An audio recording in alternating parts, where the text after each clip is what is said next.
దసరా రెండవ రోజున మన సాంప్రదాయమైన ఆంధ్ర పులిహోరని అమ్మవారికి సమర్పిద్దాం. కొంచెం బియ్యం, కొంచెం పసుపు, కొంచెం పులుసు కలిస్తే అది పులిహోర అవుతుంది. కానీ దాన్ని భక్తితో చేస్తే అదే ప్రసాదం అవుతుంది. అమ్మవారికి ప్రసాదంగా పెట్టే ప్రతి వంటకం మన భక్తికి ప్రతిరూపం. ఈరోజు మనం అమ్మవారికి పులిహోర ప్రసాదం ఎలా చేయాలో నేర్చుకుందాం. హాయ్ బీసీబీస్, నేను మీ Raji. Welcome back to my channel.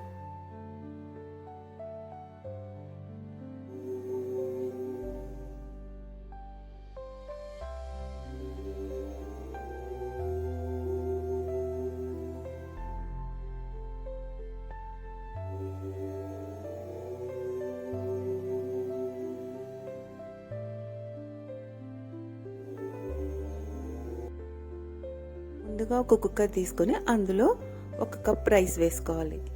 ఈ రైస్ని బాగా 2-3 టైమ్స్ వాష్ చేసుకోవాలి. వాష్ చేసుకున్న తర్వాత ఇందులో మనం వేసిన రైస్కి 2 టైమ్స్ వాటర్ వేయాలి. అంటే 1:2 రేషియోలో వేస్తాము. 1 కప్ రైస్కి 2 కప్స్ వాటర్.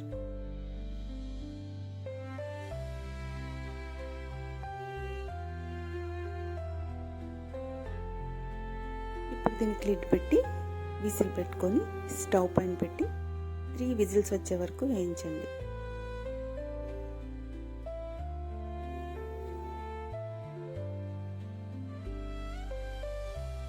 ఇది మన రైస్ తయారయ్యేలోగా మనం ఒక 50 గ్రామ్స్ చింతపండు తీసుకొని దాంట్లో వేడి నీళ్ళు వేసుకొని నానబెట్టుకోవాలి.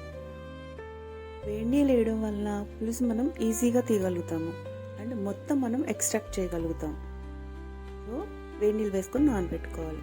ఇప్పుడు ఒక మిక్సీ జార్ తీసుకొని అందులో 2 టేబుల్ స్పూన్స్ ఆవాలు వేసుకోవాలి. ఇంకా 1 ఇంచ్ జింజర్, 1 ఇంచ్ అల్లం వేసుకోండి. నెక్స్ట్ ఒక 2 డ్రై చిల్లీ. ఇవి నేను ముక్కలుగా వేస్తున్నాను కాబట్టి మీకు ఎక్కువలా కనిపిస్తున్నాయి. మీరు వేసుకుంటే కనుక మీ దగ్గర ఫుల్గా ఉంటే కనుక 2 వేసుకుంటే సరిపోతుంది. నెక్స్ట్ ఇందులో కొంచెం ఉప్పు వేయాలి. ఉప్పు ఎందుకు వేస్తాము అంటే ఆవాలు వేస్తున్నాం కదండి, దాని చేదు మనకి ఎక్కువ రాకుండా ఉండాలి అంటే సాల్ట్ యాడ్ చేయాలి. ఇవన్నీ వేసుకుని దీన్ని ఒక పేస్ట్ లాగా చేసుకొని పక్కన పెట్టుకోవాలి. ఇప్పుడు మనం నానబెట్టిన చింతపండుని బాగా పులుసు పిసికి తీసుకొని దాన్ని స్ట్రెయిన్ చేసుకోవాలి. ఇది కంపల్సరీ స్టెప్ అండి. మనం స్ట్రెయిన్ చేయకపోవడం వల్లే చాలామంది పులిహోర చేసినప్పుడు ఇసుకలాగా తగులుతూ ఉంటుంది మనకి.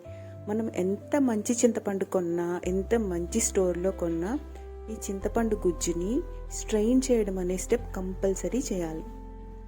అండ్ నెక్స్ట్ ఇప్పుడు ఉడికిన అన్నంలో కొంచెం పసుపు. నా స్పూన్ చూసారండి, మనం పసుపులో స్టీల్ పెట్టలేము, ప్లాస్టిక్ వాడడానికి మనకి మనసు రాదు.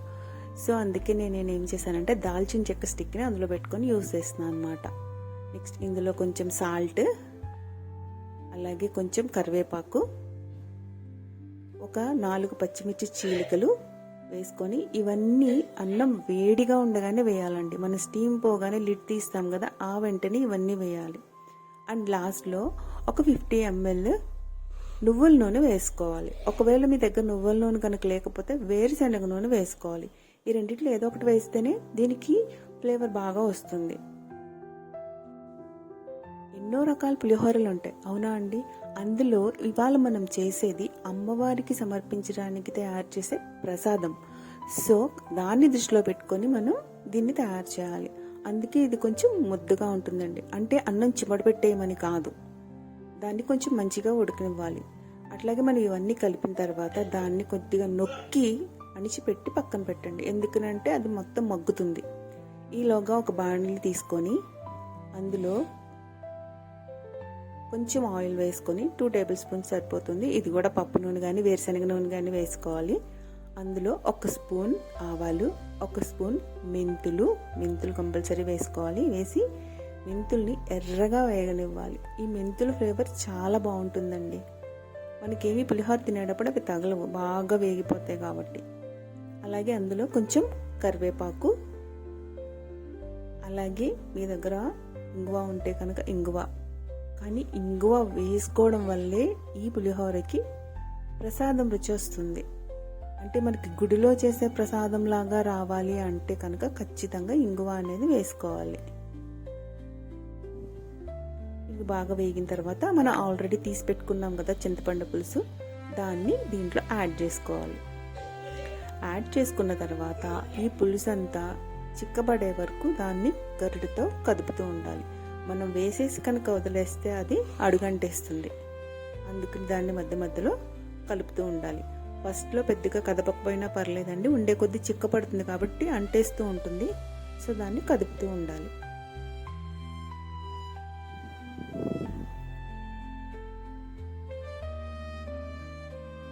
పేస్ట్ ఇలా చిక్కగా అయింది అనుకున్నప్పుడు ఇందులో మనం ఆల్రెడీ మిక్స్ చేసుకుని పెట్టుకున్నాం కదా ఒక పేస్ట్, ఆవాల పేస్ట్, దాన్ని తీసుకొని వచ్చి ఇందులో యాడ్ చేసి బాగా మిక్స్ చేయాలి. దీన్ని కూడా మళ్ళీ చిక్కగా అయ్యేంత వరకు మనం బాగా ఉడికించాలి. చాలా చిక్కగా పేస్ట్ లాగా అయిపోవాలి. అప్పుడు ఇందులో మనం ఆల్రెడీ పసుపు కలిపి పెట్టుకున్న అన్నం తీసుకొచ్చి యాడ్ చేయాలి. చూడండి, మన పులిహోర పొడి పొడిగా మనం ఇంట్లో తినే పులిహోర లాగా లేకుండా గుడిలో తినే పులిహోర లాగా ఉంటుంది. మన గుడిలో పెట్టేది ఎట్లా ఉంటుంది, మెత్తగా చాలా టేస్టీగా ఉంటుంది. ఇది కూడా సేమ్ అలాగే ఉంటుందండి. మొత్తం కలిపేసుకున్నాక దీన్ని ఒక గిన్నెలోకి తీసుకొని పక్కన పెట్టుకోండి.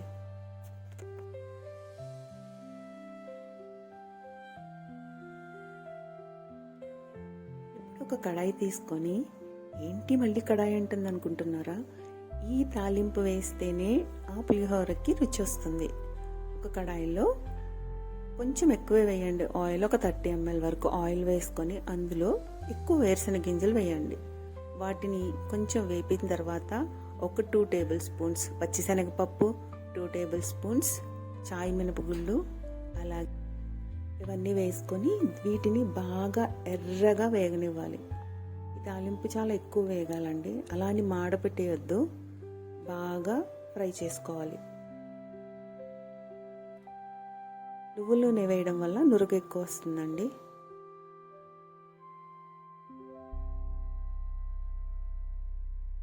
ఇవి బాగా వేగిన తర్వాత ఇందులో కొంచెం కరివేపాకుని యాడ్ చేసుకోవాలి. అలాగే కొన్ని ఎండుమిర్చిని కూడా వేసుకోవాలి. వీటిని ముక్కలుగా చేసుకొని వేసుకోండి. కరివేపాకు వేసిన తర్వాత కరివేపాకును కూడా గలగల్లాడేంత వరకు వేయించాలి. కొంతమంది కరివేపాకు వేయగానే తాలింపు దించేస్తారు, కానీ అలా కాకుండా బాగా వేయిస్తే మనం వాటిని కూడా తినేయడానికి ఛాన్స్ ఉంటుంది. అప్పుడు కదా దాని వల్ల వచ్చే హెల్త్ బెనిఫిట్స్ అన్నీ మనకు వస్తాయి.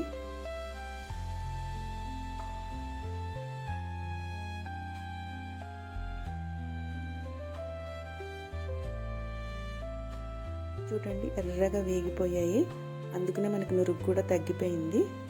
సో ఈ బాగా వేగిన తాలింపుని తీసుకుని వెళ్ళి ఆల్రెడీ మనం పులిహోర తీసుకొని పెట్టుకున్నాం కదా పక్కన, ఆ రైస్లో దీన్ని వేయాలి. ఇది వేసిన తర్వాత బాగా కలుపుకోవడమే, చాలా బాగా మిక్స్ చేయాలండి. అన్నం నలిగిపోతుంది అని అనుకోవద్దు, మన ప్రసాదం ఇలాగే ఉంటుంది. సో బాగా కలిపి ఒక గిన్నెలోకి తీసుకొని అమ్మవారికి సమర్పించడమే. ఇలా ఎంతో భక్తితో శ్రద్ధతో మనం తయారు చేసిన నైవేద్యాల్ని అమ్మవారు తప్పకుండా స్వీకరిస్తారు. సో ఇది ఒక్కసారి చేసి చూడండి, నిజంగా మీకు చాలా నచ్చుతుంది. ఎందుకంటే నేను టేస్ట్ చేసే చెప్తున్నాను, మా ఇంట్లో వాళ్ళకి కూడా చాలా నచ్చింది. మీరు కూడా ఈ ప్రసాదాన్ని తయారు చేసి అమ్మవారికి సమర్పించి అమ్మవారి కృపను పొందాలని ఆశిస్తున్నాను. మీకు ఈ రెసిపీ కనుక నచ్చినట్టయితే లైక్ చేయండి, షేర్ చేయండి. అండ్ మీకు కనుక ఇంకా మిగతా రోజుల ప్రసాదాలు కూడా కావాలి అనుకుంటే రోజు మన ఛానల్ని విజిట్ చేయండి. ఈ దసరా పండుగ అన్ని రోజులు రోజువారీ ప్రసాదాలు అందులో మీరు చూడొచ్చు అండ్ చేసి అమ్మవారికి నైవేద్యం సమర్పించవచ్చు. అంతవరకు సెలవు. నమస్కారం.